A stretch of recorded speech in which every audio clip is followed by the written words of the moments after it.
I watched my mother drop my concert ticket into the trash can like it was contaminated. She didn't even look at me as she did it. "We can't miss Melissa's art show opening, Claire," she said, scrolling through her phone. "This is a huge opportunity for her.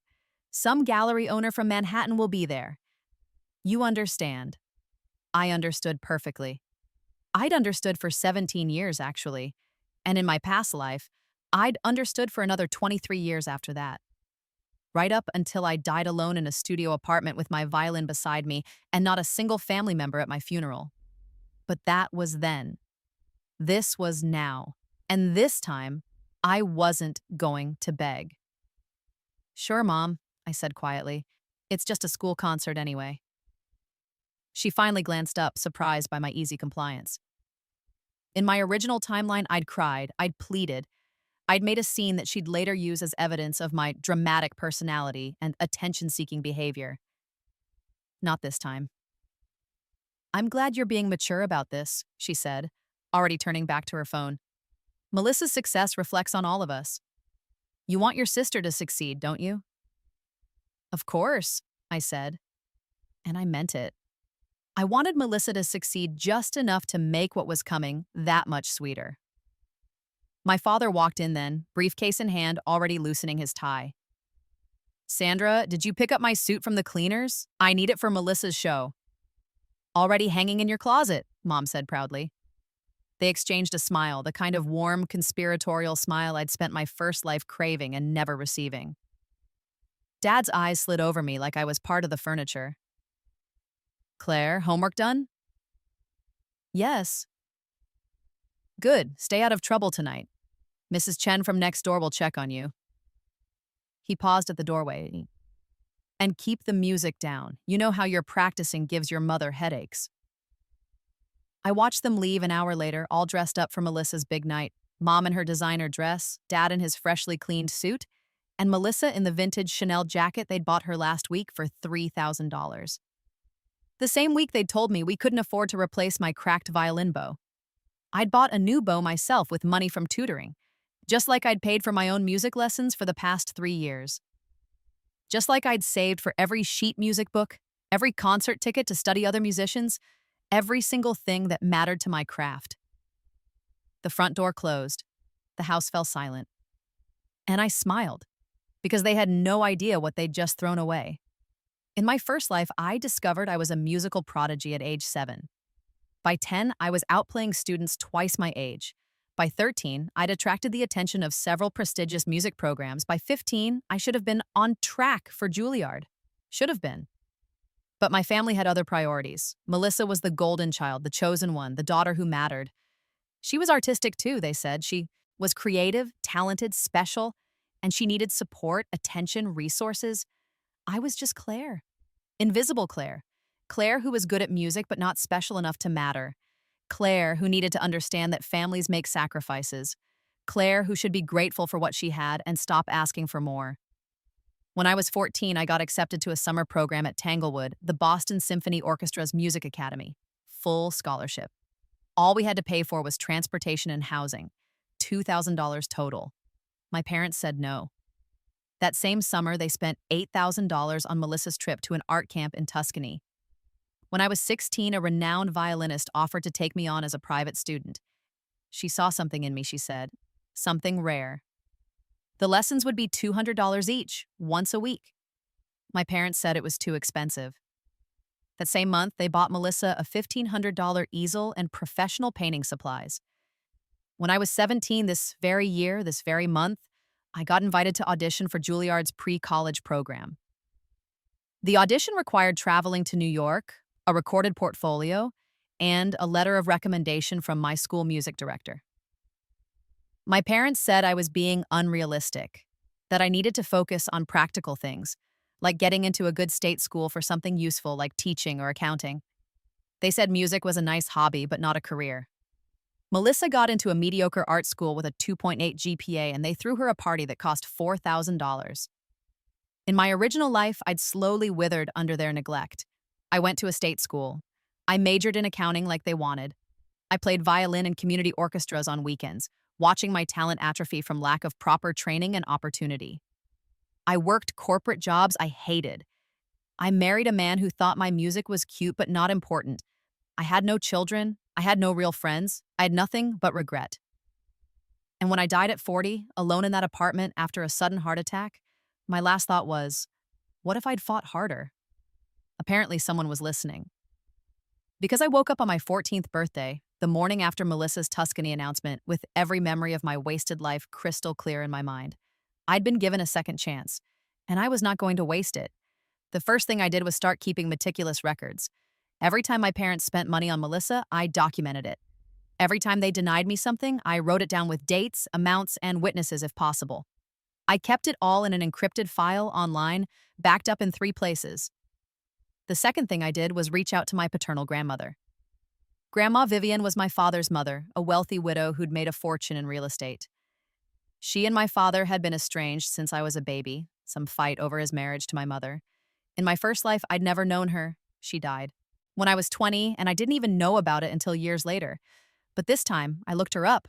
I found her address, and I wrote her a letter, not asking for money, not complaining about my parents, just a simple note introducing myself, telling her about my love of music, and including a recording I'd made of myself playing Mendelssohn's Violin Concerto. She called me 2 weeks later. "You have your great-grandfather's gift," she said, her voice crisp and elegant. "He played violin with the Boston Pops. I grew up listening to him practice." We started talking regularly. She'd call on Sundays when my parents were busy with Melissa's activities. She'd ask about my music, my school, my dreams. She actually listened. She actually cared. And she was horrified when I carefully, without seeming like I was complaining, mentioned the Tanglewood rejection. "They said no to a full scholarship?" Her voice was ice. "It's okay, Grandma. They had other expenses." "What expenses could possibly be more important than your education?" I didn't have to answer. She was already investigating. Vivian hadn't built a real estate empire by being passive. Within a week, she knew everything. The Tuscany trip, the art supplies, the lavish birthday parties for Melissa, and the grocery store cakes for me. The designer clothes and hand-me-downs, everything. "Claire," she said quietly during our next call, "I want you to listen to me very carefully. I'm going to help you, but we're going to be strategic about this. Can you be patient?" "Yes," I said. And I meant it. Because I'd already lived 40 years, I could wait a few more. Over the next 3 years, Grandma Vivian secretly funded everything my parents wouldn't. The private lessons with the renowned violinist, the summer programs and master classes, the proper instrument. She bought me a violin worth $80,000, which I kept at my teacher's studio so my parents wouldn't know about it. The travel to competitions and performances. She made me work for it, though. She didn't just throw money at me. She made me prove I was serious, dedicated, and talented enough to deserve the investment. I practiced 6 hours a day. I studied music theory and history. I performed whenever and wherever I could. And I got better, much better. Better than I'd ever been in my first life because this time I had proper training from the start. But I never told my parents. Let them think I was just pretty good at a hobby. Let them keep dismissing me. Because I knew something they didn't. Talent plus opportunity plus drive equals unstoppable. And I was about to become unstoppable. The night of my school concert, the one they'd skipped for Melissa's art show, I performed the Tchaikovsky Violin Concerto. It was a piece far beyond what was expected for a high school concert. My music teacher had actually tried to talk me out of it. "Claire, this is extremely difficult," Mr. Peterson had said. "Even my professional musicians struggle with this. Maybe choose something more manageable."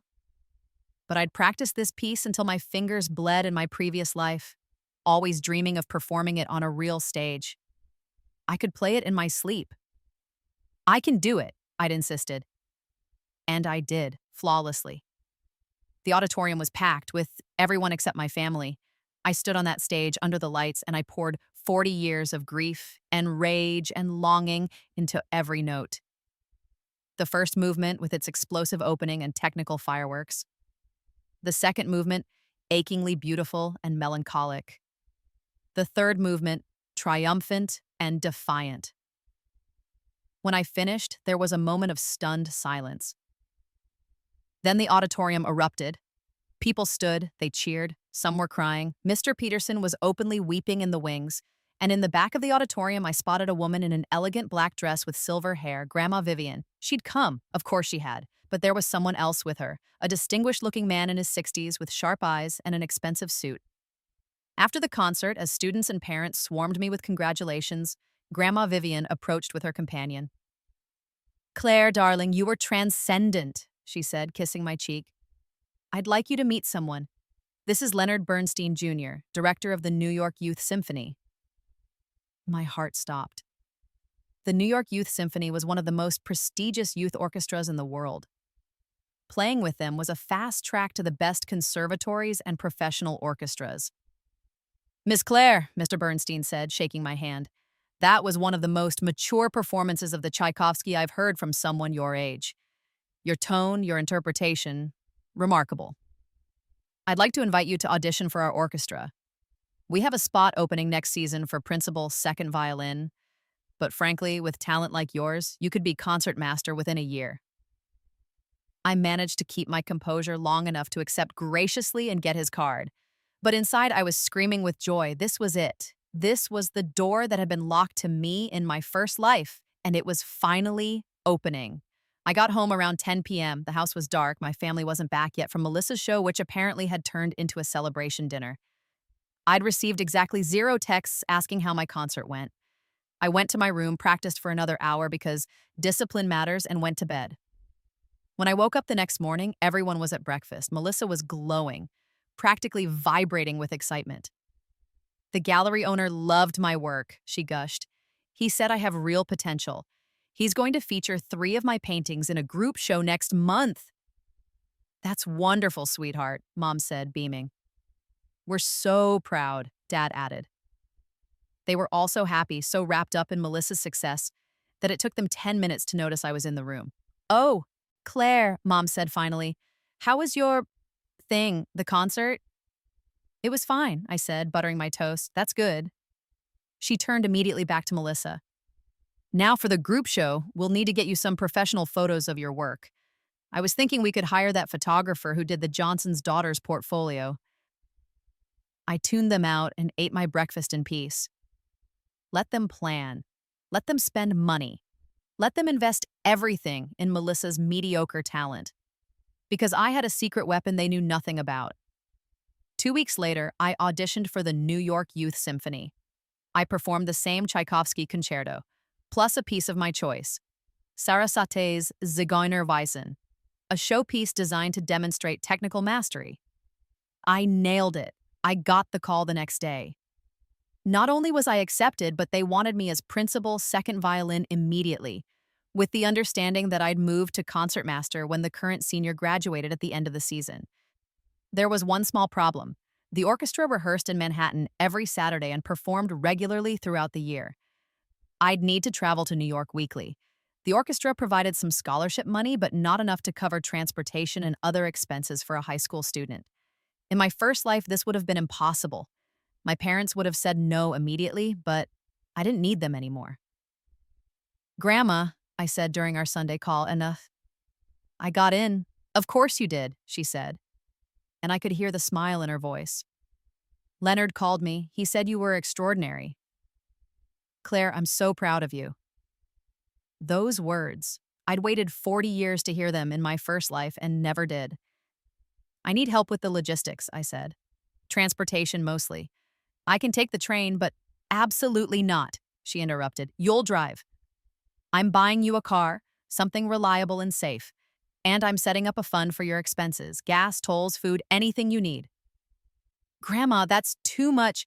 "Claire," her voice was firm, "you have been funding your own dreams with tutoring money and birthday gifts for 3 years.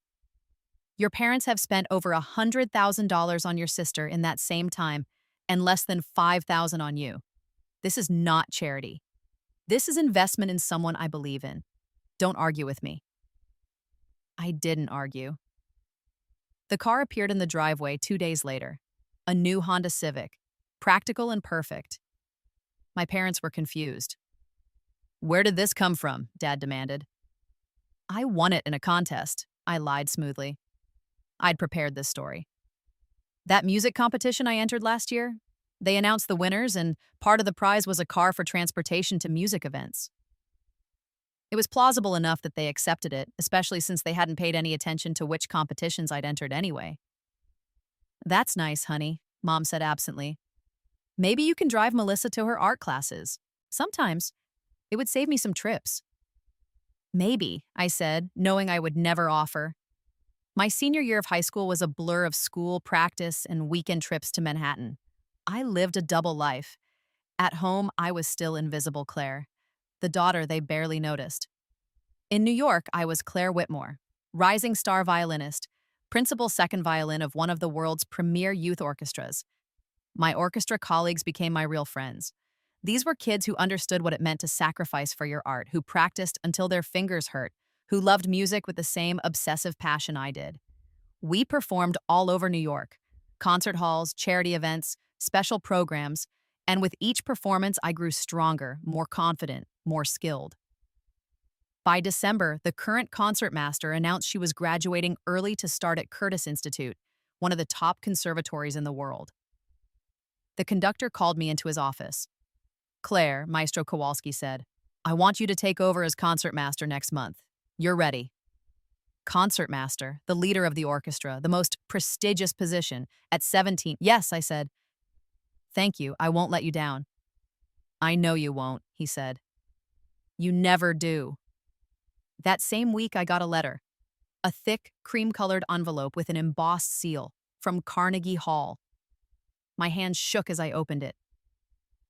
Dear Miss Whitmore, we are pleased to invite you to compete in the annual Young Artist Showcase, to be held at Carnegie Hall's Stern Auditorium on May 15th. This competition features the most promising young classical musicians from around the world. I had to read it 3 times before it sank in. Carnegie Hall, the venue every classical musician dreams of. Where legends perform, where careers are made.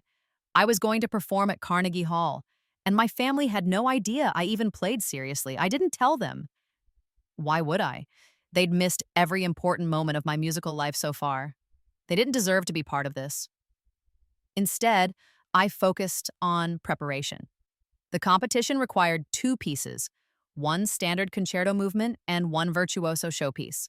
I chose the first movement of the Sibelius Violin Concerto for the standard piece, technically demanding and emotionally powerful. For the showpiece, I chose Paganini's Caprice No. 24, the piece that separates the good violinists from the great ones. Grandma Vivian was, predictably, over the moon. Carnegie Hall, she breathed. Oh, Claire, your great-grandfather performed there twice. This is destiny. I might not win, I cautioned. You will, she said firmly. And either way, you're performing at Carnegie Hall at 17. Do you understand how incredible that is? I did. In my first life, I'd never even seen the inside of Carnegie Hall except as a tourist. The months leading up to the competition were intense. I practiced 8 hours a day, sometimes more. My school grades suffered slightly. I dropped from straight A's to mostly A's with a few B's, but I didn't care. My parents didn't even notice. They were too busy with Melissa's group show, which had been a modest success. 2 paintings sold, which was good for a high school student. My parents were treating it like she'd had a solo show at the Museum of Modern Art. Meanwhile, in New York, I was becoming known. Critics started mentioning me in reviews of our orchestra's performances. The standout performer was young concertmaster Claire Whitmore, whose playing demonstrated remarkable maturity and technical precision. Whitmore's solo in the Brahms was the highlight of the evening. Watch this young violinist. She's going places. I kept every review in a folder on my computer, right next to the documentation of my family's neglect. Both would be useful soon. In April, a month before the Carnegie Hall competition, something interesting happened.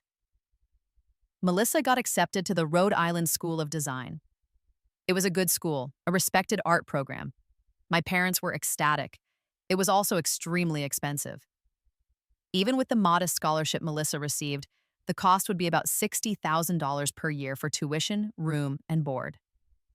We'll make it work, Dad said at dinner when Melissa showed us the acceptance letter. We'll take out loans if we have to. This is your future, Melissa. We're not going to let financial concerns stop you from attending your dream school.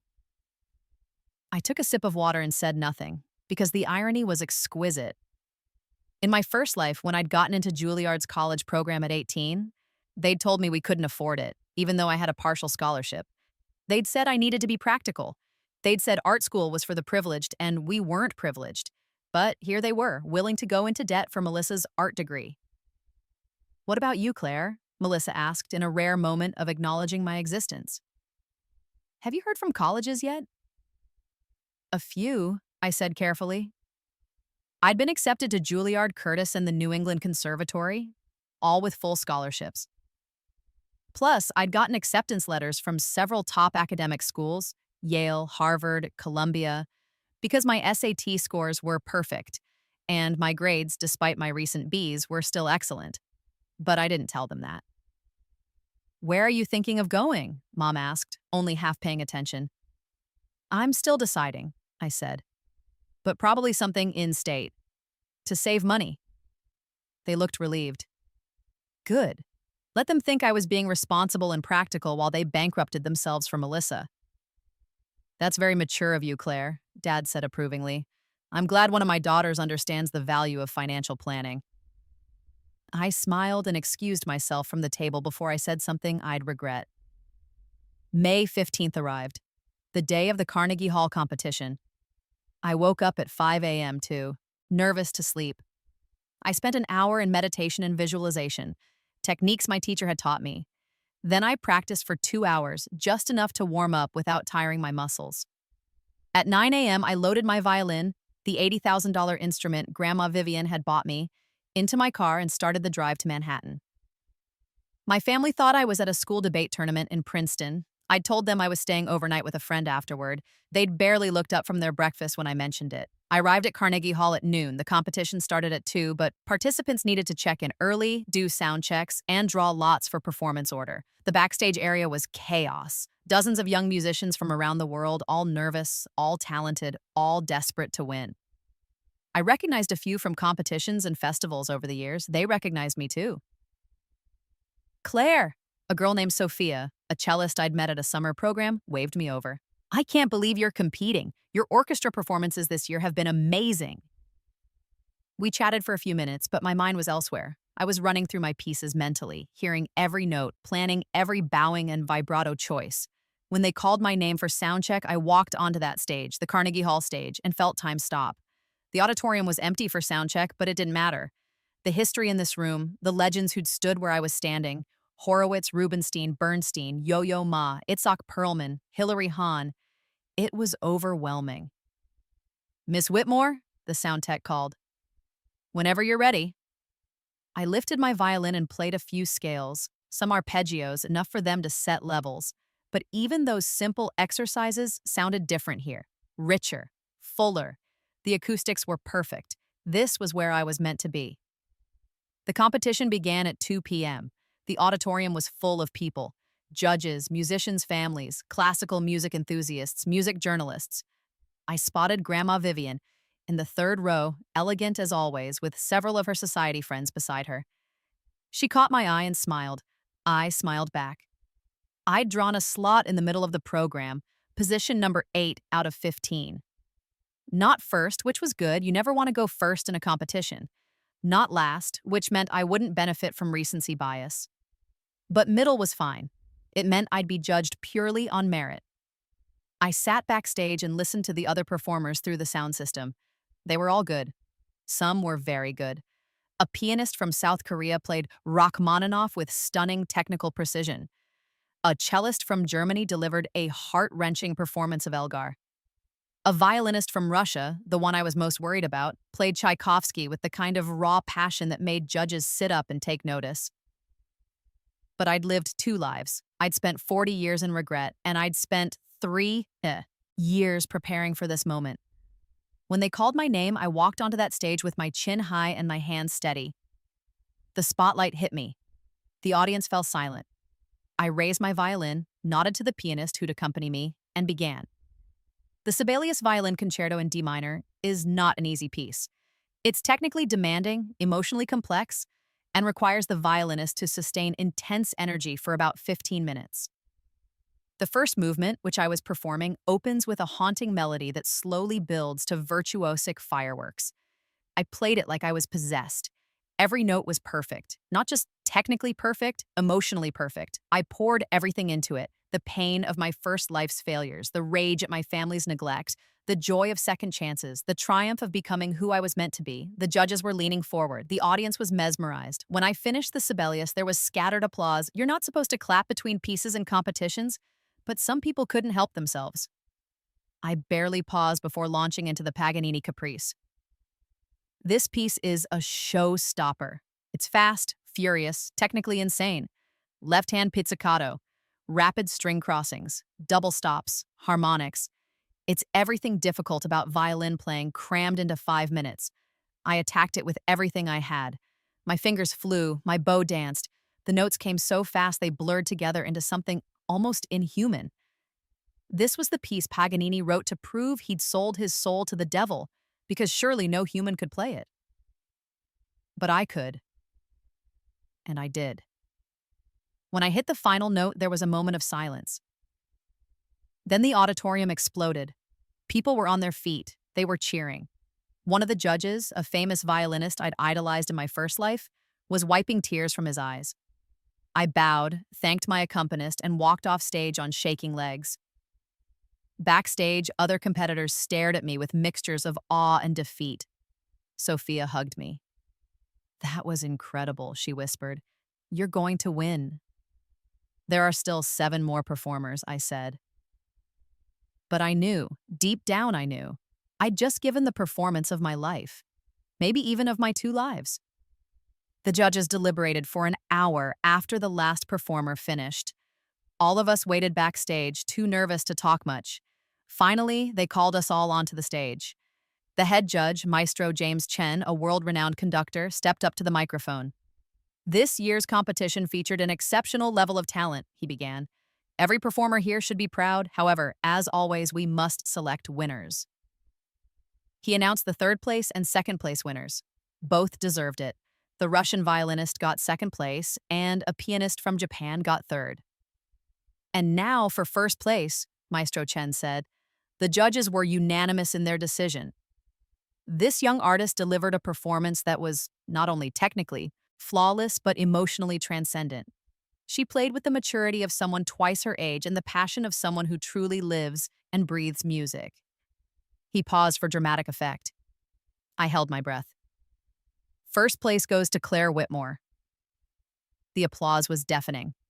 I walked forward in a daze and accepted the trophy, a beautiful crystal violin, and the 1st place certificate. But more importantly, Maestro Chen shook my hand and said, "I want you to play with my orchestra next season. I'll have my people contact you." His orchestra, the Philadelphia Orchestra, one of the Big 5 orchestras in America. I was 17 years old, and I'd just been invited to play with a major professional orchestra. The rest of the evening was a blur. Photos, interviews with classical music journalists, congratulations from other performers, Grandma Vivian sweeping me into a hug and whispering, "Your great-grandfather would be so proud." But the best part came later when one of the competition organizers approached me. "Miss Whitmore, I have some exciting news. Based on your performance tonight, Carnegie Hall management would like to invite you to give a solo recital in Stern Auditorium next season. It would be part of our Rising Stars series. Are you interested?" A solo recital at Carnegie Hall, not as part of a competition, but as a featured artist. "Yes," I managed to say. "Absolutely yes." "Excellent. We'll be in touch with the details. Congratulations again."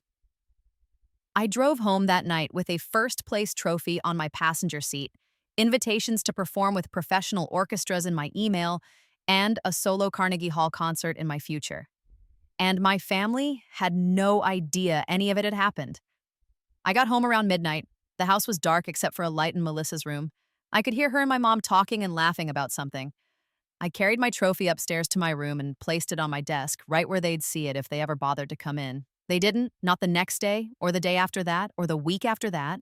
The trophy sat there, gleaming, with Carnegie Hall Young Artists Showcase, 1st place, Claire Whitmore, engraved on it, and nobody in my family noticed it, because they never came into my room. They never asked about my life. They never cared, but that was fine. I didn't need them to care anymore. May turned into June. School was ending, graduation was approaching, and I was making plans. Big plans. The first thing I did was formally accept admission to Juilliard with a full scholarship, including housing. I'd be living in New York full-time starting in August, studying with some of the world's best violin professors. The second thing I did was book my Carnegie Hall recital date for October, during my first semester at Juilliard. The third thing I did was hire a publicist. Yes, at 17, I hired a publicist. Grandma Vivian helped me find someone who specialized in classicals, musicians, and we worked on building my public profile. Social media, press releases, networking. Within a month, I had features in several classical music magazines and blogs. Rising star Claire Whitmore wins Carnegie Hall competition. 17-year-old violinist signs with top management agency.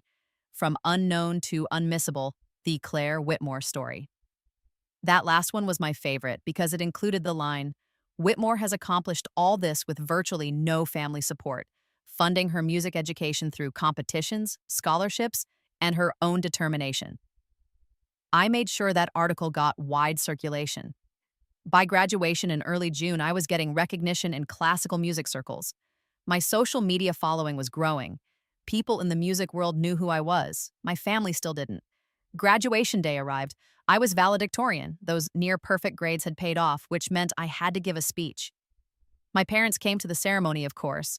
This was the kind of public event where they had to show up or risk looking bad. I kept my speech generic, thanks to teachers, thanks to friends, generic inspiring quotes about the future. I didn't mention music once. I didn't mention Juilliard. I didn't mention Carnegie Hall.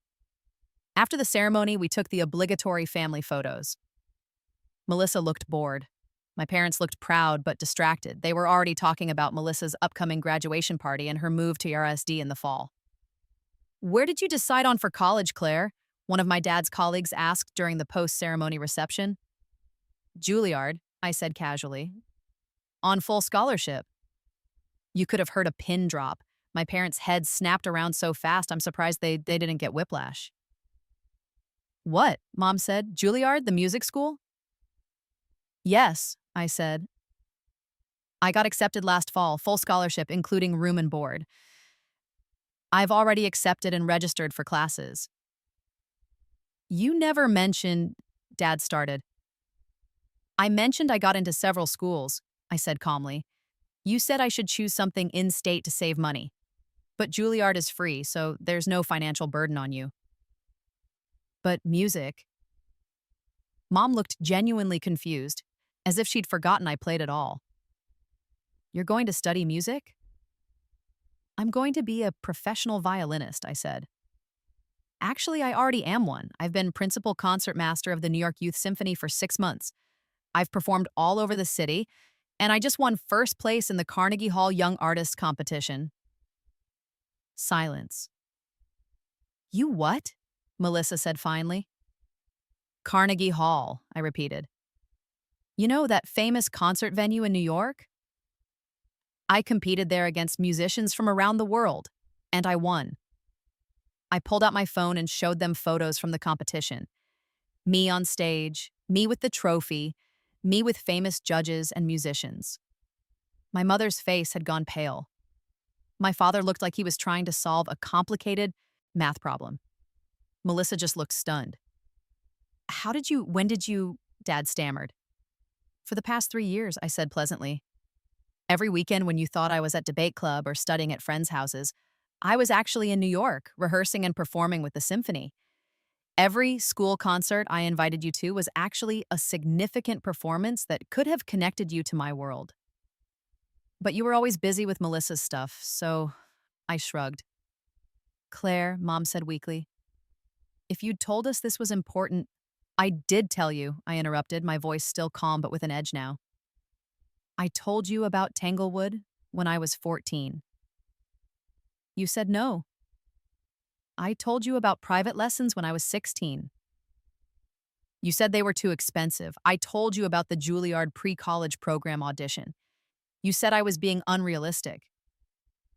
We didn't know you were this serious. You didn't care enough to find out," I said. "But it's fine. I found support elsewhere. I found people who believed in me. And now I'm about to start at the world's best music conservatory, with a solo recital at Carnegie Hall scheduled for October and offers to perform with professional orchestras next year. So it all worked out. My dad's colleague, who'd been listening to this whole exchange with growing shock, spoke up. A solo recital at Carnegie Hall? That's extraordinary. Do you have a date yet? October 15th, I said. I'll be performing works by Brahms, Sarasate, and Bach. I'd give you all tickets, but I assume you'll be busy that day helping Melissa settle into RISD or something. The barb hit home. Mom flinched. Of course we'll come, Dad said quickly. We wouldn't miss it. I looked at him for a long moment. You've missed everything else. And then I walked away to talk to my actual friends, leaving my family standing there in confused silence. The rest of June was tense. My parents suddenly wanted to know everything about my music career. They asked questions. They wanted to see my trophy. They asked to hear me play. Too little, too late. I'm busy preparing for my recital, I told them. I don't really have time for home concerts. They tried another approach, guilt. We're your family, Mom said one evening. We deserve to be part of your success. Where were you for my failures? I shot back. Where were you when I needed you? You don't get to show up now that I'm successful and claim credit. That's not fair, Melissa said, speaking up for the first time in one of these confrontations. Mom and Dad have always supported you. I laughed. Actually laughed. Melissa, I said, in the past 4 years, our parents have spent over $200,000 on you. Art camps, supplies, that Tuscany trip, your birthday parties, your car, your college prep programs, your clothes, your gallery show expenses. In that same time, they've spent less than $10,000 on me. I paid for my own music, lessons. I paid for my own competitions. I paid for my own sheet music. I got myself a car. I funded my own dreams. So, no, they haven't always supported me. They've always supported you. You're exaggerating, Mom started. I pulled out my phone and opened a file. I have documentation. Every expense, every date, every time I asked for something and was told no while Melissa got whatever she wanted. It's all here. Would you like to see it? They didn't. I think you're being very ungrateful, Dad said stiffly. We've provided you with a home, food, education. The bare minimum required by law, I interrupted. Congratulations. You've met the legal requirements of parenthood. Do you want a medal? Claire, Mom looked shocked. When did you become so cruel? Cruel? That was rich coming from them. I'm not cruel, I said quietly. I'm just done pretending that everything was fine. I've spent 17 years being invisible in this house. You know what? That's okay. I made myself visible elsewhere. I found a family that actually values me. Who? Melissa demanded. Who is this mysterious support system? Grandma Vivian, I said. The color drained from my father's face. You've been talking to my mother? His voice was dangerous. For 3 years, I said cheerfully. She's been wonderful, supportive, encouraging, generous. Everything you weren't. She bought me my violin. She funded my lessons. She's been at every important performance. She's the grandmother I always needed and never had because you were too proud to reconcile with her. That woman is toxic, Dad said harshly. She's manipulative and controlling. No, I said. She just had standards. She thought you could do better than Mom, and she was probably right. But you chose Mom, and she respected that by staying away. Until I reached out to her, and you know what? She's been more of a parent to me than either of you. I stood up. I'm moving out in August. Until then, I'll be staying in my room or at practice. Please don't bother pretending to be interested in my life now. I don't need it, and I don't want it. I left them sitting at the dinner table, speechless. July was better. I spent most of my time in the city, working with my teacher to prepare my Carnegie Hall recital program. I also started collaborating with a pianist who'd be accompanying me, a brilliant young musician named David from South Korea. Grandma Vivian threw me a graduation party, a real one, at her country club, with all her society friends and several important figures from the classical music world. It was the kind of party that opened doors, I made connections, networked, got business cards from concert promoters and orchestra managers. My parents weren't invited. In early August, I moved into my dorm at Juilliard. It was a small room, but it was mine. My roommate was a pianist from California, a sweet girl named Emma who practiced as obsessively as I did. We got along perfectly.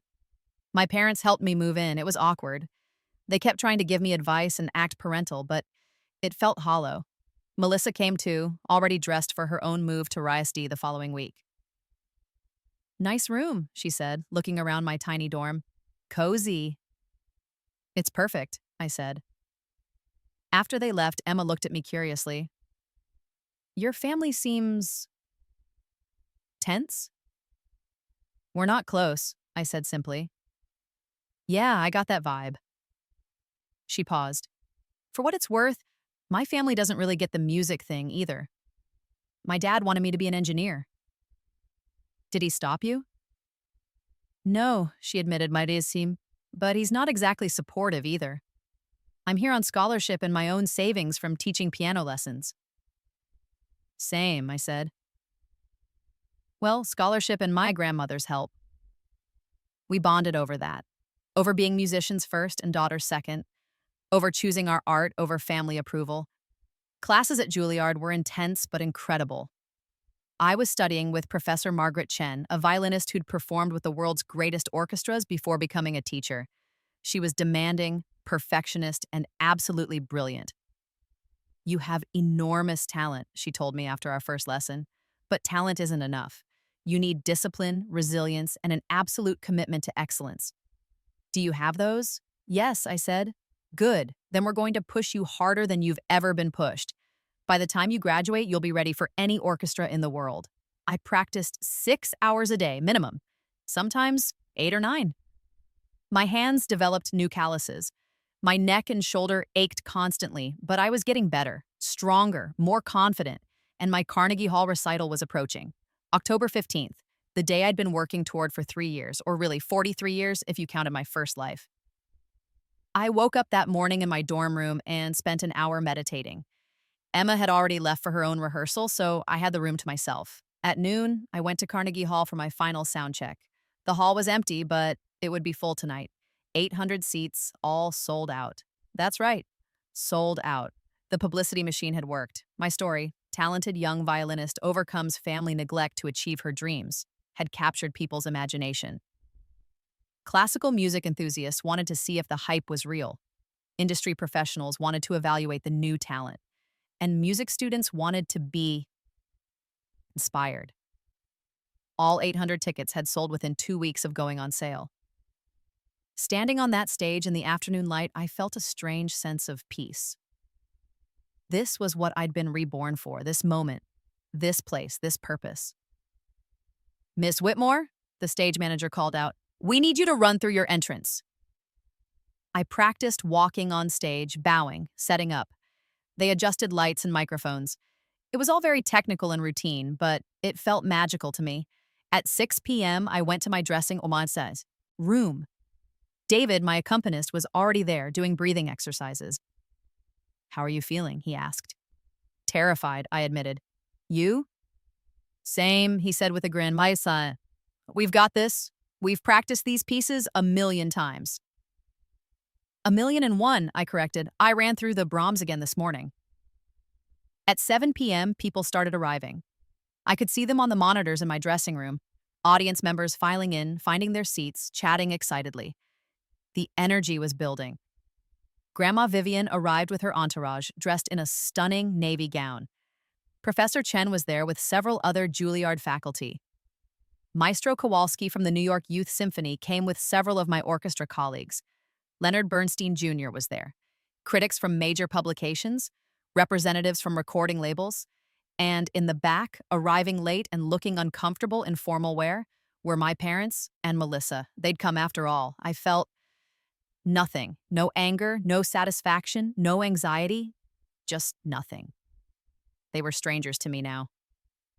At 7:30 p.m., the stage manager knocked on my door. 5 minutes, Miss Whitmore?" I stood up, smoothed my concert gown, a beautiful deep red dress that Grandma Vivian had commissioned for me, and picked up my violin. Let's make history, David said. We walked to the stage entrance together. I could hear the audience settling, the lights dimming. The announcer's voice came over the speakers. Ladies and gentlemen, please welcome violinist Claire Whitmore, accompanied by David Kim on piano. I walked onto the Carnegie Hall stage for my solo recital. The applause was thunderous. I bowed, smiled at the audience, and took my position. Then I lifted my violin and began to play. My program opened with Bach's Chaconne from Partita No. 2 in D minor. It's one of the most technically and emotionally demanding pieces in the violin repertoire. 15 minutes of solo violin, no accompaniment, just one person and one instrument exploring the depths of human emotion. I played it like a prayer. Every note was deliberate, perfect, weighted with meaning. The audience was completely silent, hanging on every phrase. This piece is about loss and grief and ultimately transcendence, and I understood it better than anyone. Because I'd lived loss, I'd lived grief, and now I was living transcendence.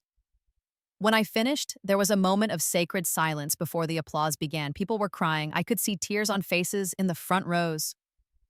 Next came the Brahms Violin Sonata No. 3, with David accompanying me. This is a piece of mature romanticism, sweeping and passionate and complex. David and I had spent hours working on our communication, ensuring we breathed together, moved together, felt the music the same way. We nailed it. Every phrase, every dynamic, every subtle tempo shift. It was like we were one musician with two instruments. After the Brahms, there was an intermission. I went backstage, drank some water, and mentally prepared for the second half. The second half opened with Sarasate's Zigeunerweisen, the same flashy showpiece I'd played in the competition. This was where I'd demonstrate pure technical skill. And I did. Fast passages, high positions, left-hand pizzicato, everything Sarasate wrote to show off. The audience ate it up. I ended with the introduction and Rondo Capriccioso by Saint-Saëns, another virtuoso piece but with more emotional depth than the Sarasate. It was triumphant, defiant, joyful. I played the final notes with my bow arm fully extended, my whole body invested in the sound. The last note rang out through the hall, clear and perfect. For a moment, nothing. The audience was stunned. Then they exploded. Standing ovation. All 800 people on their feet, clapping, cheering, shouting. Flowers started appearing, audience members throwing bouquets onto the stage. I bowed again and again, overwhelmed. Encore, encore, they chanted. I hadn't planned an encore, but I couldn't refuse. I whispered to David, "Meditation from Thais?" He nodded. I turned back to the audience and announced, "Meditation from Thais by Massenet." This piece is heartbreakingly beautiful, a simple lyrical melody that showcases pure tone and emotional expression. After all the technical fireworks, it was perfect. I played it with my eyes closed, pouring everything I had left into those few minutes. When I finished, there wasn't a dry eye in the house. The applause continued for 10 minutes. I bowed until my back hurt. Finally, the stage manager signaled that we needed to clear for the next event. There was a late-night jazz show scheduled, and I left the stage. Backstage was chaos. People crowded around me, musicians, promoters, journalists, well-wishers. Professor Chen hugged me, something she'd never done before. "That was extraordinary," she said simply. "You're ready for anything." Grandma Vivian swept in, elegant and proud. "Your great-grandfather performed on that stage 60 years ago," she said, her voice thick with emotion. "If he could have seen you tonight." "He did," I said softly. "I felt him there with me." Record label executives pushed business cards into my hands. Orchestra managers wanted to discuss guest soloist positions. One man introduced himself as a representative from Deutsche Grammophon, one of the world's premier classical music recording labels. "We'd like to discuss a recording contract," he said.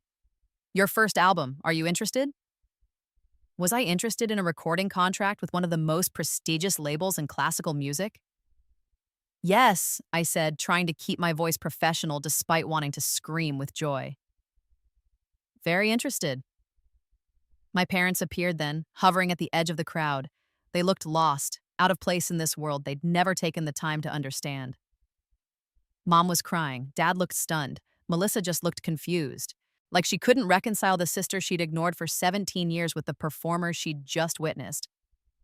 I excused myself from the record executive and walked over to them. That was, Mom started, then stopped. I didn't know. I didn't know you were this good. You never asked, I said simply.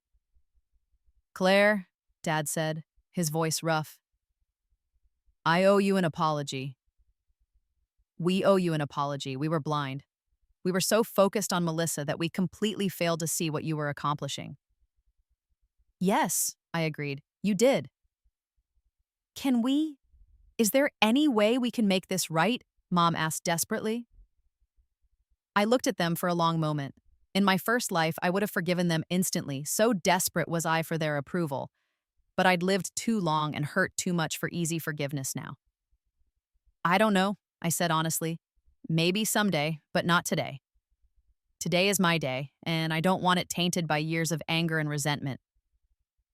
So I'm going to go celebrate with the people who've always believed in me. And you three can think about things. Claire, Melissa started. You should go, I said, not unkindly. You have a long drive back. I turned away and rejoined my real family. Grandma Vivian, Professor Chen, my orchestra colleagues, David, Emma, who'd snuck out of her own rehearsal to attend. These were my people. This was my world, and I'd built it without my parents' help. The aftermath of the Carnegie Hall recital was surreal. The reviews came out the next day, and they were glowing. Claire Whitmore announced herself as a major talent in yesterday's Carnegie Hall recital. Her technical mastery is beyond her years, but more importantly, she plays with an emotional maturity that cannot be taught, the New York Times. Move over, established virtuosos.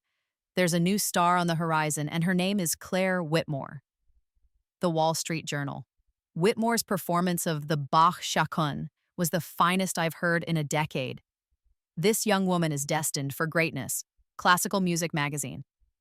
Within a week, I had offers from 10 different orchestras for guest soloist positions. The recording contract was finalized.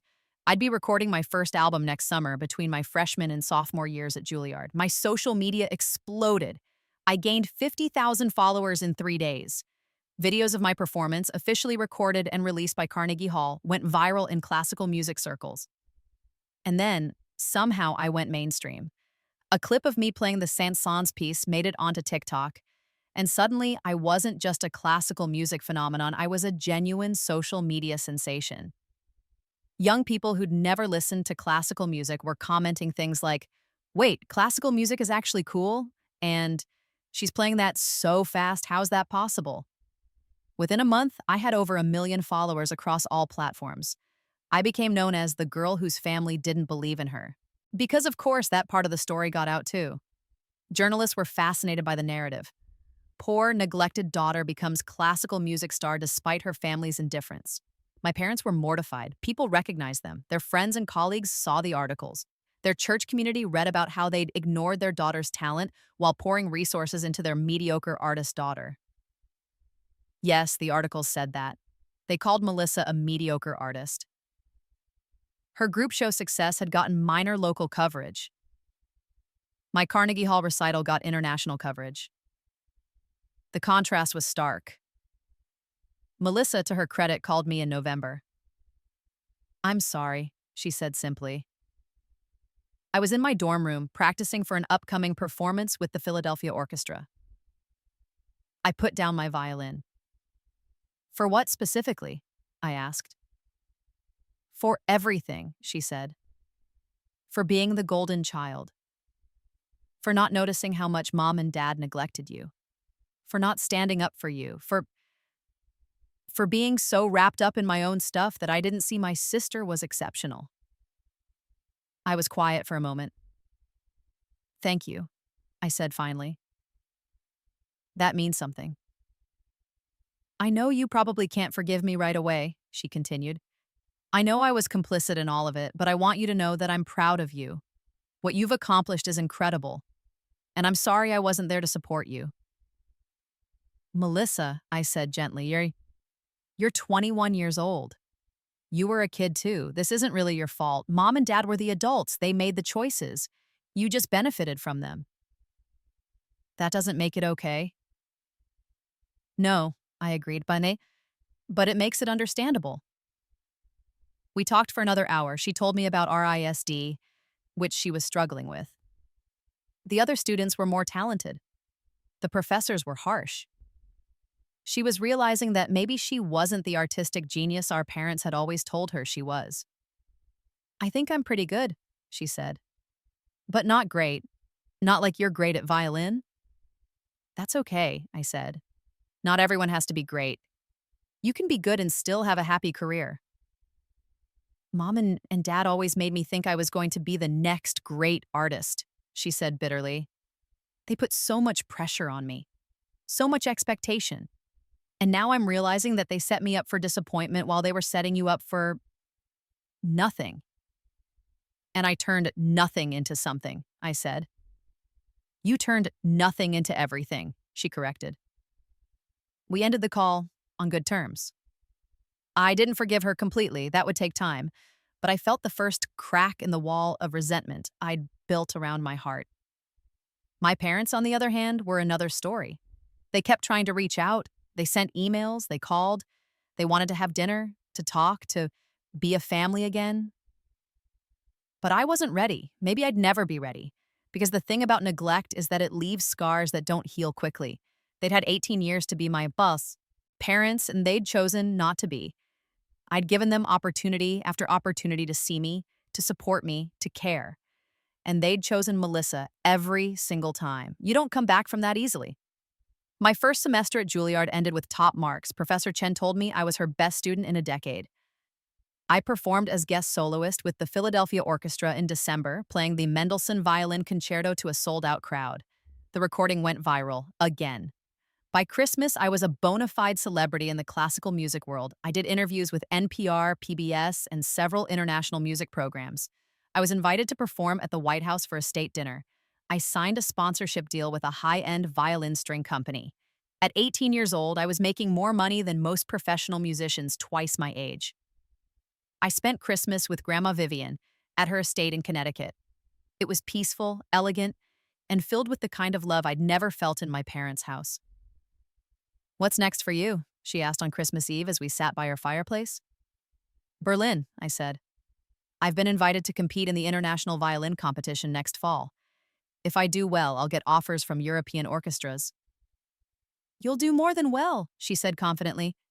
You'll win. Maybe, I said. The competition will be fierce. The best young violinists from around the world. And you're the best young violinist in the world, she said simply. Claire, you need to understand something. What you've accomplished in 3 years, most musicians don't accomplish in a lifetime. You're not just good, you're generational. You're the kind of talent that comes along once every 50 years. I wanted to argue, to be modest. But she was right. I knew I was that good. Not because I was arrogant, but because I'd lived 2 lives and I knew exactly what I was capable of when given the proper support and training. Thank you, I said quietly. For everything, for believing in me when no one else did. It was my honor, she said. Your great-grandfather would have adored you. You have his gift, but you have something he didn't. You have resilience. You've been beaten down and you got back up.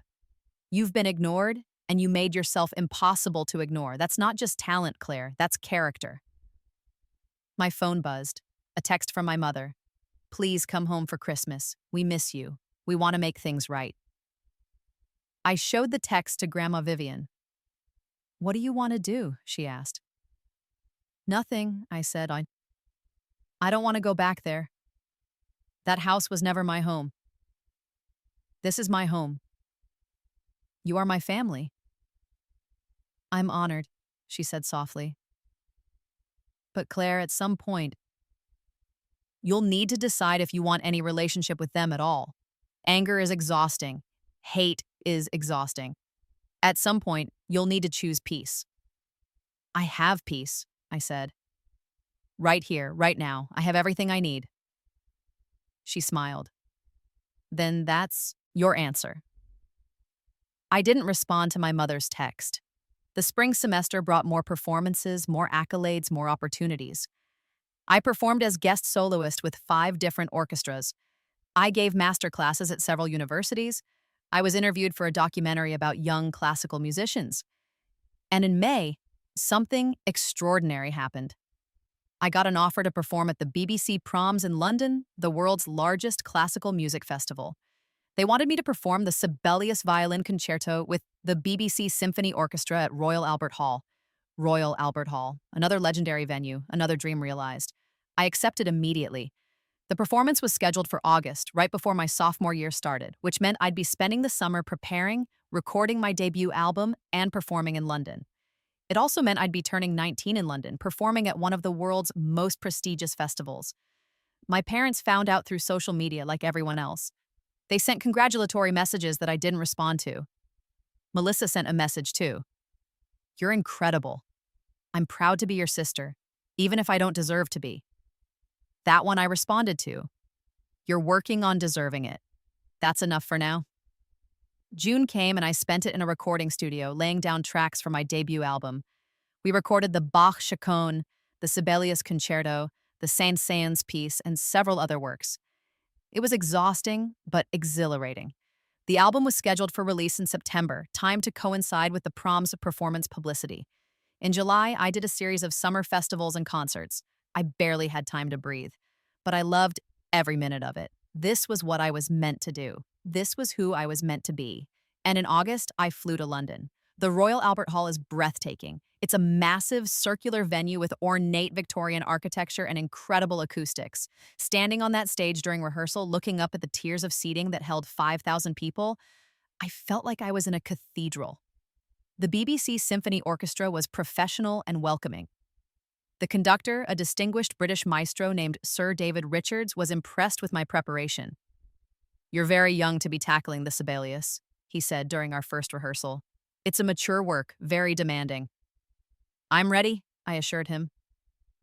And I was. I'd performed this concerto twice before, once at the Carnegie Hall competition, once with a youth orchestra. I knew every note, every phrase, every emotional beat. The day of the performance, I woke up in my London hotel room and felt a strange sense of calm. This was my life now. Big stages, important performances, critical audiences, and I belonged here. The Proms performance that night was broadcast live on BBC radio and television. Millions of people were watching or listening. The hall was packed with 5,000 attendees. I walked onto that stage in a stunning emerald gown, Grandma Vivian's gift, carrying my precious violin, and I felt no fear. Only purpose. The Sibelius Violin Concerto is 35 minutes of intense, beautiful, demanding music. It requires stamina, technique, and deep emotional understanding. I gave it everything. The first movement was fierce and dramatic. The second movement was achingly tender. The third movement was a triumphant sprint to the finish line. When I played the final notes, the hall erupted in applause that seemed to shake the very walls. 5,000 people on their feet, cheering, shouting, throwing flowers. Sir David was beaming as he shook my hand. The orchestra members were tapping their bows on their music stands, the musicians' way of applauding. I bowed again and again, overwhelmed by the response. The reviews the next day were extraordinary. Claire Whitmore's performance at the Proms was nothing short of phenomenal. At just 19, she's already playing with the maturity and depth of someone twice her age. The Guardian. If you weren't watching the Proms last night, you missed witnessing a star being born. The Telegraph. Whitmore is the real deal. This is not hype. This is genuine. Once-in-a-generation talent. BBC Music Magazine. My social media exploded again. The performance video went viral. Classical music fans around the world were talking about the young American violinist who'd conquered Royal Albert Hall. And back in America, in a middle-class house in suburban New Jersey, my parents watched the BBC broadcast and finally truly understood what they'd missed. I returned to New York in late August for my sophomore year. I was exhausted but happy. My debut album came out in September and immediately topped the classical music charts. It got nominated for a Grammy. A Grammy, at 19. The nomination was announced in November. I was in the middle of a music theory class when my phone started blowing up with congratulatory messages. Professor Chen pulled me aside after class. "A Grammy nomination in your first year as a recording artist," she said. "Claire, do you understand how rare this is?" "I'm beginning to," I said. "You're not just building a career," she continued. "You're building a legacy. What you do now will influence classical music for decades to come. That's a tremendous responsibility." "I'm ready for it," I said. And I was. December came, and with it, my 19th birthday. Grandma Vivian threw me a party at her estate. But this time, it wasn't just her society friends. It was musicians, conductors, composers, industry professionals, people who mattered in my world. Melissa came. She'd transferred from RISD to a state school, studying graphic design instead of fine art. She looked happier, more grounded. "I'm doing better," she told me. "I realized that trying to be a capital A artist was making me miserable. I like creating things, but I don't need to be some kind of genius. I can just make good work and be happy." "That's healthy," I said. "Mom and Dad are struggling with it," she admitted. "They don't understand why I gave up on my potential." "Because they never understood what real potential looks like," I said. "They confused their dreams for you with your actual abilities." "Yeah," she paused. "They ask about you constantly. They want to know if we talk, if you're okay, if there's any chance you'll forgive them." "What do you tell them?" "I tell them that you're thriving without them," she said, "and that maybe that's their answer." I appreciated her honesty. My parents didn't come to the party. They hadn't been invited. But they sent a gift, an expensive violin case with a note. "We're so proud of you. We're sorry we missed so much. Please give us another chance." I put the case in my closet and didn't respond. The Grammy Awards ceremony was in February, held in Los Angeles. I was nominated in the Best Classical Instrumental Solo category, competing against established artists with decades of experience. I didn't expect to win. Just being nominated was an incredible honor. Grandma Vivian flew out with me. So did Professor Chen and several of my Juilliard colleagues. We made it a celebration regardless of the outcome. The ceremony was surreal. I was 19 years old, sitting in an auditorium with the biggest names in music: pop stars, rock legends, rap icons, and yes, classical musicians. When they announced the classical categories, my heart started racing. And the Grammy for Best Classical Instrumental Solo goes to... The presenter opened the envelope. Claire Whitmore for Sibelius Violin Concerto in D minor. The world stopped. I won. I won a Grammy. At 19. Grandma Vivian was crying. Professor Chen was screaming. I was shaking as I walked to the stage. I accepted the Grammy, the Golden Gramophone Trophy, and gave a short speech.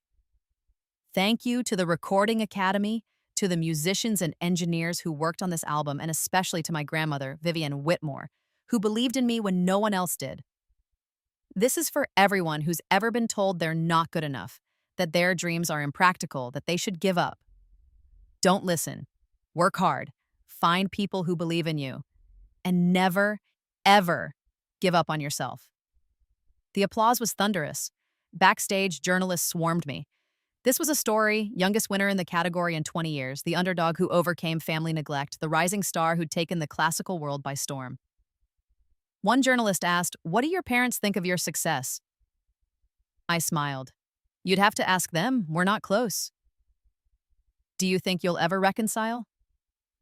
"I don't know," I said honestly. "Right now I'm focused on my music and the people who've supported me. That's all that matters." The interview made headlines. Grammy winner Claire Whitmore on estrangement from family. I'm focused on people who've supported me. My parents saw it. I know because Melissa called me upset. "Mom's devastated," she said. "She's been crying for days." "I'm sorry she's upset," I said. But I told the truth. I am focused on people who support me. If she wanted to be one of those people, she had 18 years to step up. She knows she failed you, Melissa said quietly. They both do. They don't know how to fix it. Maybe it can't be fixed, I said. Maybe some things are broken beyond repair. That's not my fault, and it's not my responsibility to make them feel better about their choices. You've gotten hard, Melissa observed. No, I corrected. I've gotten strong. There's a difference. My sophomore year ended with more performances, more accolades, more opportunities. I was invited to perform with orchestras in Vienna, Berlin, Tokyo, Sydney. I was becoming an international phenomenon. The summer before my junior year, I did a world tour, 15 cities across 3 continents in 3 months. It was exhausting and exhilarating. In Berlin, I won the international violin competition that Grandma Vivian had predicted I'd win. First place, beating out competitors from 20 different countries. In Tokyo, I performed at Suntory Hall and got a 5-minute standing ovation. In Sydney, I played at the Sydney Opera House, and the reviews compared me to Heifetz and Oistrakh, legendary violinists from the 20th century. I was 20 years old, and I'd achieved more than most musicians achieve in a lifetime. And through it all, my family remained on the outside, looking in. They followed my career through social media and news articles. Melissa texted me occasionally, always supportive. My parents sent messages that I rarely responded to, brief, polite acknowledgments that kept them at arm's length. In October of my junior year, my father showed up at Juilliard. I was leaving a rehearsal when I saw him in the lobby. He looked older, tired. He'd lost weight. Claire, he said, please, just give me 5 minutes. I was tempted to walk past him, but something, maybe curiosity, maybe pity, made me stop. 5 minutes, I said. Outside. We walked to a nearby park and sat on a bench. I'm dying, he said simply. I stared at him. What? Pancreatic cancer, stage 4, they give me 6 months, maybe less. He looked at me with red-rimmed eyes. I don't want to die without making this right. I felt complicated emotions. Sadness, yes, but also anger that it took terminal illness to make him finally prioritize me. What do you want me to say? I asked. That you forgive me, he said. That you understand I was a bad father, but that I love you and I'm proud of you and I'm so, so sorry. I do understand you were a bad father, I said carefully. And I believe that you're sorry, but forgiveness isn't something I can just give because you're sick. You spent 18 years showing me I didn't matter. You can't undo that in 5 minutes. I know, he whispered. I know, but Claire, you have to understand. Your mother and I, we thought we were doing the right thing. Melissa was struggling. She needed more support. You were always so capable, so independent. We thought you'd be fine without us. That's not parenting, I said. That's neglect with an excuse. And Melissa didn't need more support. She needed realistic expectations. You built her up as this artistic genius and set her up for failure. And you tore me down by ignoring me, and somehow I succeeded anyway. You failed both of us, just in different ways. He was crying now. What can I do? How can I make this right? I thought about it, really thought about it. I don't know if you can, I said finally. But if you want to try, start by being honest. Publicly acknowledge what you did. Not for me, I don't need it, but because other parents need to hear it. Other kids who are being neglected need to know it's not their fault. Use your death as a teaching moment. You want me to publicly admit I was a terrible father? I want you to tell the truth, I said. If you're really sorry, if you really want to make amends, then help prevent other families from making the same mistakes. That's the only useful thing you can do at this point. He nodded slowly. Okay, I'll do it. And Dad? I softened slightly. I don't hate you. I don't wish you'd suffered. I wish you'd been better. For both Melissa and me. Me too, he said. Me too. My father wrote an essay that was published in several major newspapers that November. It was titled The Daughter I Failed to See. In it, he detailed everything: the neglect, the favoritism, the way he and my mother had poured resources into Melissa while ignoring my accomplishments. He wrote about watching me perform at Carnegie Hall and realizing what he'd missed. He wrote about the Grammy win and feeling proud but also devastated that I'd achieved it without any help from him. He ended the essay with this: to parents reading this, don't assume your capable child doesn't need you. Don't assume the child who asks for less deserves less. Don't mistake independence for not needing love and support. I made these mistakes and I lost my daughter because of them. She's alive and thriving, but I lost her nonetheless. Don't make my mistakes. See all your children. Support all your children. Love all your children. Before it's too late. The essay went viral. Millions of people read it. Parents shared it. Therapists used it as a teaching tool. It sparked a national conversation about parental favoritism and neglect. And I felt something. Not forgiveness exactly, but maybe the beginning of peace. My father died in March during spring break of my junior year. I went to the funeral. It was small, family and close friends. Melissa was there, of course, and my mother, both hollow-eyed with grief, some aunts and uncles I barely knew, my father's colleagues, and me, the daughter who'd become a star without him. I didn't cry. I'd cried all my tears for him in my first life when I'd been desperate for his approval. This time, I'd built a life without needing it. But I did speak at the service. I told the truth about both the pain and the progress. My father was not a good father to me for most of my life, I said. But in his final months, he tried to be better. He acknowledged his mistakes. He tried to warn others not to repeat them. That took courage. It doesn't undo the past, but it means something. So I choose to remember that, the man who tried, at the end, to do better. After the service, my mother approached me. "Claire," she said, "I know I don't deserve anything from you, but I want you to know, I'm sorry too. Everything your father wrote, I'm equally guilty of. More, men, maybe. I should have protected you. I should have seen you. I didn't. And I'll regret that until the day I die." "I know," I said simply.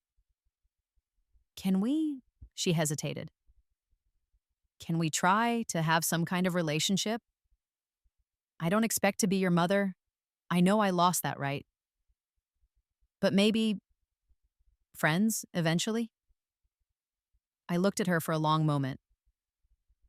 "Maybe," I said. "Someday, but not today. I need more time." "I'll wait," she said, "however long it takes." I graduated from Juilliard the following year with highest honors. My graduation recital was so well attended that they had to live stream it to additional venues for overflow crowds. At 22, I was already an established soloist, performing with major orchestras around the world. I had 2 Grammy Awards. I'd won again my senior year for my second album. I had recording contracts, sponsorship deals, and a schedule booked solid for the next 3 years. And I had a family who loved me: Grandma Vivian, now in her 80s but still attending every performance she could; Professor Chen, my mentor and friend; Melissa, who'd become a successful graphic designer and rebuilt our relationship slowly and carefully; my Juilliard colleagues, who'd become lifelong friends. My mother and I had coffee occasionally. Brief, cordial meetings where we talked about safe topics: my performances, her work, the weather. It wasn't much, but it was something. Maybe someday it would be more. In September, 5 years after my Carnegie Hall solo recital, I performed there again. But this time, I was the main event, not a rising star showcase. This was a full solo concert promoted extensively, with tickets selling out in hours. I performed a challenging program: Beethoven, Brahms, Bach, and a new piece written specifically for me by a contemporary composer. It was 2 hours of music that pushed every boundary of violin technique and interpretation. And I played it perfectly. The standing ovation lasted 15 minutes. Critics called it the performance of the decade. One reviewer wrote, Claire Whitmore has evolved from prodigy to master. She's no longer promising, she's arrived." After the performance, backstage, Grandma Vivian hugged me tight. "You did it," she whispered. "Everything we dreamed of. Everything you worked for, you did it. We did it, I corrected. I couldn't have done any of this without you. Yes, you could have, she said firmly. You had the talent and the drive. I just gave you the opportunity. You did the rest. That night, lying in my apartment, a beautiful place in Manhattan that I could afford on my own, I thought about my two lives. In my first life, I died at 40 with nothing but regrets, no career, no family, no achievements, no joy. In this life, at 23, I had everything. A career beyond my wildest dreams, a family I'd chosen, achievements that would last long after I was gone. And joy, so much joy it sometimes felt like my heart would burst. The difference wasn't talent. I'd had the same talent in both lives. The difference was opportunity, support, belief, and the courage to demand what I deserved instead of accepting what I was given. I'd been reborn, yes, but more than that, I'd been reborn into my power. I'd stopped waiting for people to see me and made myself impossible to ignore. That was the real revenge. Not punishing my family, though their regret was certainly satisfying. The real revenge was succeeding so spectacularly that they had to watch, knowing they'd had nothing to do with it. Knowing that they'd tried to keep me small and I'd made myself enormous anyway. They'd let me skip my band concert, thinking it didn't matter. They never heard me play Carnegie Hall, not the first time, when it mattered most. By the time they finally paid attention, I'd already conquered the classical music world without them. And that was the most perfect revenge of all. Epilogue. 10 years after my rebirth, I'm 33 years old and at the absolute peak of my career. I've performed on every major stage in the world. I've won 4 Grammy Awards and been nominated for 7 more. I've recorded 8 albums, all critically acclaimed. I'm a principal guest soloist with 3 of the world's top orchestras. I've premiered works by living composers that will be studied for generations. I have an endowed chair at Juilliard where I teach master classes, and I'm engaged to a wonderful man, a cellist I met during a chamber music festival in Austria. He understands my world because it's his world too. He supports my career because he has his own. We're partners in every sense. Grandma Vivian is 90 now, still sharp, still attending my performances when her health allows. She tells everyone that investing in me was the best decision she ever made.